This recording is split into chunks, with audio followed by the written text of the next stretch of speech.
చేశాయి.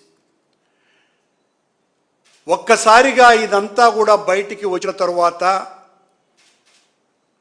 ఆయన బిఆర్ నాయుడు కాదు బిఆర్ కామనాయుడు అని సోషల్ మీడియా అంతా ఘోషిస్తున్నది. వాత్సాయనుడికి వారసుడు, ఆ పాఠాలు నేర్పించేటువంటి నేర్పరి అని అందరూ కూడా తెగ వాపోతున్నారు.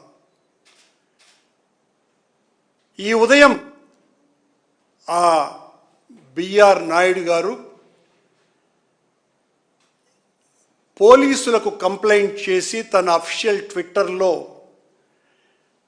ఇది డీప్ ఫేక్ వీడియో, నా మీద ఉద్దేశపూర్వకంగా దీనిని చేసి వదిలారు, దీని వెనుక వైసీపీ వాళ్ళ హస్తం ఉంది అని పోలీస్ కంప్లైంట్ ఇచ్చినట్టుగా ఆయన ప్రకటించినారు.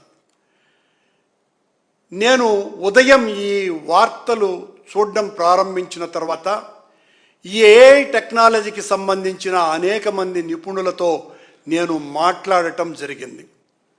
వాళ్ళు ఇది అసలు సిస్సలు నిజమైన వీడియో, నిజమైన ఫోటోలు, ఇందులో ఎక్కడా కూడా ఏఐ టెక్నాలజీని వాడనే లేదు అని వాళ్ళు చెప్పిన తర్వాత, అది నిర్ధారించుకున్న తర్వాత బిఆర్ నాయుడు గారు, మీలో కించిత్తన్నా దైవభక్తి ఉంటే, కించిత్తన్నా నైతిక విలువలు ఉంటే ఈ సంఘటన జరిగిన తర్వాత మౌనంగా మీ పదవికి రాజీనామా చేసి ఉండాలి.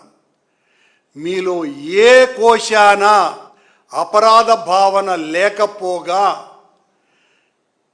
మీరు చేసినటువంటి అనైతిక చర్య బయటికి వచ్చినందుకు వైఎస్ఆర్ కాంగ్రెస్ పార్టీ మీద ఆ ఆరోపణ రుద్ది ఇది తప్పుది అని మీ వందిమాగతుల ప్రసార మాధ్యమాలతో ప్రచారం చేసుకోవాలన్నటువంటి దుగ్ధ మీలో కనపడుతున్నది.